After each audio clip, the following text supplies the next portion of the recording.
Il est 8h25, il y a 5 ans les Gilets jaunes. Qu'est-ce que vous en avez retenu, Elisabeth Lévy, Guillaume Bigot et vous d'ailleurs? Vous pouvez appeler Jean-Jacques Bourdin tout à l'heure à 9h. Vous ferez part de votre opinion. Juste avant cela, d'un mot, il y a eu une proposition de loi cette semaine à l'Assemblée nationale. Très sérieusement.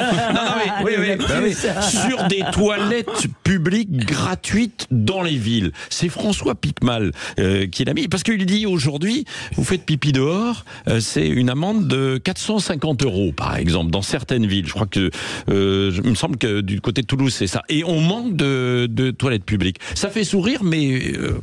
c'est assez sérieux quand même, non? Elisabeth Lévy, vous savez que les Vespasiennes d'antan étaient aussi des lieux de drague homosexuelle, mais notamment. elles étaient gratuites. Elles étaient... Non, mais ce que je veux dire, c'est qu'il y a toute une espèce d'imagerie et d'histoire autour de ces lieux.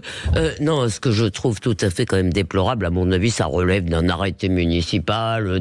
Ben oui, mais chaque municipalité... Aujourd'hui, les municipalités n'ont plus d'argent. L'Assemblée va aussi s'occuper de lutter contre la discrimination capillaire et évidemment... Bon, vous dites que c'est pas l'Assemblée nationale, vous. Enfin, écoutez... Bah oui, Guillaume Bigot. Deux choses. D'abord, on est dans des centres-villes, c'est la politique maintenant partout, où se garer, ça devient un luxe. Et il ne faut pas que les ploucs approchent avec les voitures qui ne sont pas électriques. Donc là, c'est de la démagogie intégrale, c'est-à-dire qu'on va payer une blinde pour se garer, on ne pourra plus accéder au centre-ville, mais on pourra pisser gratis. Donc il y avait rasé gratis, maintenant on peut pisser gratis. Et effectivement, Elisabeth a raison, il y avait l'empereur Vespasien qui est resté Vespasien, il y avait le préfet Poubelle qui est resté Poubelle, là peut-être que monsieur Pygmalien, il va rester avec ses pygmaliennes, on pourra pisser gratuit, voilà. Qu'est-ce que je vous dise? Non mais la politique se met vraiment au niveau du caniveau, là. C'est pas possible. Bah oui, c'est mais pas la terre ne ment pas, c'est le terrain ne ment pas. C'est une question sanitaire dans les villes, non? Mais écoutez, ça relève d'un arrêté. Ce que proposent certains, c'est qu'il faudrait ouvrir les toilettes des bars et des restos à tous. Non, mais vous avez vraiment eu des députés pour qu'ils s'occupent de ça? Ah oui, c'est signé déjà par 75 députés. Ça m'étonne pas, parce que c'est la politique de proximité. C'est-à-dire la politique proximiteuse, c'est normal, puisqu'à l'Union européenne, il y a les grandes entreprises, il y a les autorités administratives indépendantes, il y a les juges, donc il ne reste plus que le pipi room. Bon, d'un mot, qu'est-ce que vous retenez justement du mouvement des Gilets jaunes? Elisabeth Lévy. Deux choses. La première, c'est qu'il y a des gens en France qui ne vivent pas de leur travail. Ça, c'est un problème structurel qui n'a toujours pas de réponse. Un travail, ça doit permettre de se loger, de manger, mais aussi d'avoir le petit plus qu'on peut offrir à ses mômes, etc. C'est pas du tout le cas. Il y a des gens qui vivent dans leur bagnole alors qu'ils travaillent. Ça, c'est, disons, l'affaire concrète. La deuxième, c'est que le système politique ne produit plus de légitimité. Mais les Gilets jaunes n'ont pas apporté de solution à ça. Dès qu'une tête dépassait... Si vous voulez, les Gilets jaunes ont pour moi démontré qu'il n'y avait pas de salut hors du système représentatif, même avec des améliorations. Parce que justement, leur truc, si vous voulez, la base doit tout décider, ça n'a pas marché, c'était un peu démagogique. Et, disons, je pense qu'ils ont envoyé un message sur un diagnostic, mais qu'en termes de solution, non, ils n'ont rien apporté. Oui, Guillaume Bigot. Alors, d'abord...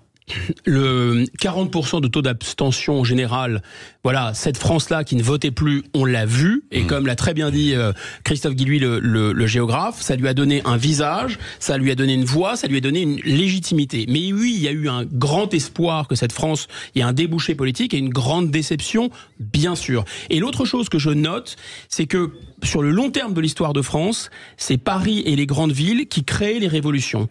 Et là, comme il y a une boboisation et comme il y a toute cette espèce de surclasse absolument inutile de gens connectés sur l'Europe, la mondialisation dans les grandes villes, eh bien le peuple n'est plus dans les grandes villes et les révolutions viennent en fait de la France périphérique. Ouais, mais si Paris et les grandes villes ont créé les révolutions, c'est parce que c'était les villes où il y avait les élites intellectuelles, mon cher, où il y avait les clubs, où il y avait aussi des... Non, mais il y avait le peuple.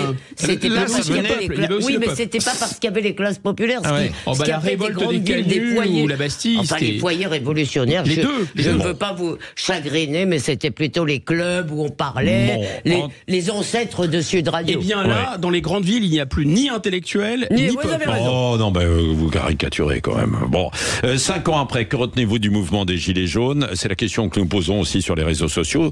La colère, 43%, devant la détermination. Ensuite, les revendications, 15%, les blocages, 14%. Et puis, tiens, pour vous réconcilier, que pensez-vous justement de la proposition de loi garantir à tous un accès égal et gratuit aux toilettes publiques?